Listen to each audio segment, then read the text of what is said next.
आप जब प्रातः कालीन उठें तो पहले उठने का नियम लें कि सूर्योदय के 1 घंटा पहले हम उठेंगे।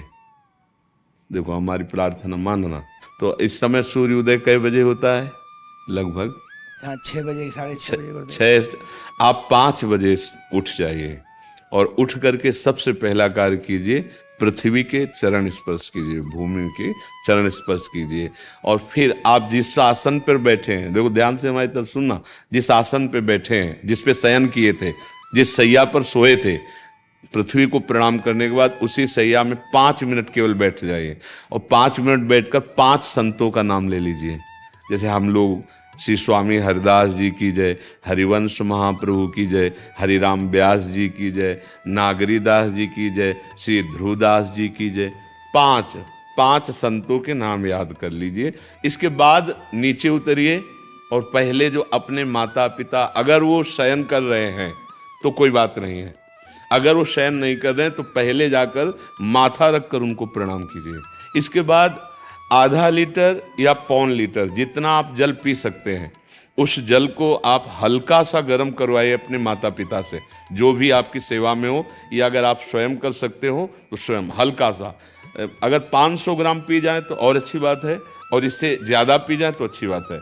वज्रासन में बैठना आता है?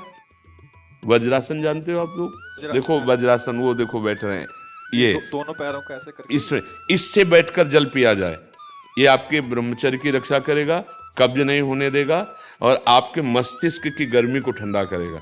ऐसे वज्रासन में बैठकर धीरे धीरे 5 या 10 मिनट में जल पिया जाए, एकदम न पिया जाए। गिलास में लेकर के 500 ग्राम जल धीरे धीरे उसको पिया जाए। फिर इसके बाद आपको 100-200 कदम टहलना है। फिर इसके बाद आप शौच जाइए। शौच अगर आपका पेट साफ हो जाता है, अगर नहीं साफ होता है, कोई ऐसी परेशानी लगती है, तो 1 चम्मच ईसबगोल की भूसी और छोटी हर का आधा चम्मच अगर रात्रि में दूध से या पानी से ले ले तो वो बार बार शौच नहीं लगाएगा, पर आपकी आंतें साफ हो जाएंगी। शौच जाने के बाद स्नान करें और फिर तुरंत, अगर आपको व्यायाम आता है तो करे, नहीं तो सीधा सरल बात होती है, 20 बार बैठ जाए बैठक और 10 बार लेटने वाली दंड। और इसके बाद जो अनुलोम विलोम, जो इससे खींचे इसे छोड़ दे, इससे खींचे इसे छोड़ दे, इसके बाद दोनों हाथ ऐसे करके 7 बार ऐसे करे, सीधा खींचे और सीधा छोड़ दे। इतना ही तुम्हारे लिए प्राणायाम की आवश्यकता है। अब अपनी दिनचर्या में लग जा। जो पढ़ाई का कार्य दिया गया है, आगे तुम्हें और भजन की बात हम नहीं कह रहे, जो पढ़ाई का कार्य दिया गया है वो भगवान की ही पूजा है। आपकी दिनचर्या जो आपको अपने गुरुजी या टीचर जी को जाके प्रमाणित करनी है, कल जो पढ़ाई गई थी आज के लिए, वो आप सुबह सुबह उस समय व्यायाम के बाद, तो आप देखना आपकी स्मृति बहुत प्रवीण हो जाएगी। अच्छा, ये आपकी प्रातःकालीन दिनचर्या है। जब आप अपने गुरुदेव के पास स्कूल जाएं, तो हमें आजकल का तो अब पता नहीं, पर हम लोग जब जाते थे तो अपने गुरुजी को प्रणाम करते थे। तो जो स्कूल में आपको पढ़ाई पढ़ा रहे हैं वो तो बात है, अब आपको जो हम खास बात बताना चाहते हैं वो कि देखो अभी छोटे छोटे बच्चे हो, बच्चों में कुछ बच्चे ऐसे गंदे बच्चे होते हैं जिनके गंदी बातें दिमाग में आ जाती हैं और गंदी बातें वो करने लगते हैं आचरण में। आप लोग इतना तो जानते ही होंगे कि गंदी बातें किसे कहते हैं। आप लोगों के पास अगर मोबाइल है तो कभी गंदी बात देखना नहीं। कोई भी बच्चा अगर गंदी बात दिखाए तो अपने टीचर से या अपने माता पिता से जाके शिकायत करनी चाहिए, वो बहुत हानिकारक होती है। कभी कोई भी गंदी बात अपने द्वारा नहीं होनी चाहिए। अभी आप नवीन जीवन धारण किए हुए हैं, आप भगवान की प्राप्ति, देश की भक्ति और बहुत अच्छे अच्छे पदों में जा सकते हैं। अच्छे पवित्र आचरण और पवित्र संस्कार।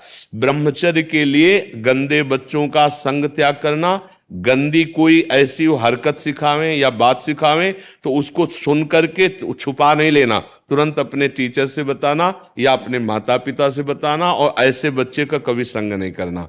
और रात्रि के सोते समय ये जरूर ध्यान देने वाली विशेष बात है। रात्रि के सोते समय जो भगवान का नाम प्रिय, जैसे इन लोगों ने आप लोगों को बताया राधा वल्लभ श्री, तो सोते समय बस प्रार्थना करो कि हे प्रभु, आज दिन हमारा जो भी गलती हुई हो वो हमको, आप प्रार्थना करते हैं कि आप हमें समझाओ क्या हमसे गलती हुई। अगर पूरी दिनचर्या में ऐसा लग रहा है हमसे कोई गलती नहीं, तो भगवान सुबह से अभी तक हम सोने जो जा रहे हैं ये पूरा समय आपको समर्पित। आप देखना, इसका फल देखना, एक तपस्वी की तपस्या का जो फल होता है ना, उसका ये फल मिलेगा। और सोते समय बस राधा वल्लभ श्री हरिवंश, राधा वल्लभ श्री हरिवंश, इधर उधर ना सोचते हुए, ना मोबाइल देखते हुए, ना कोई गंदी बात मन में, और चुपचाप सो जाइए। और जब फिर सुबह उठे तो फिर ऐसी दिनचर्या। और पढ़ाई इस समय तुम्हारा भजन है।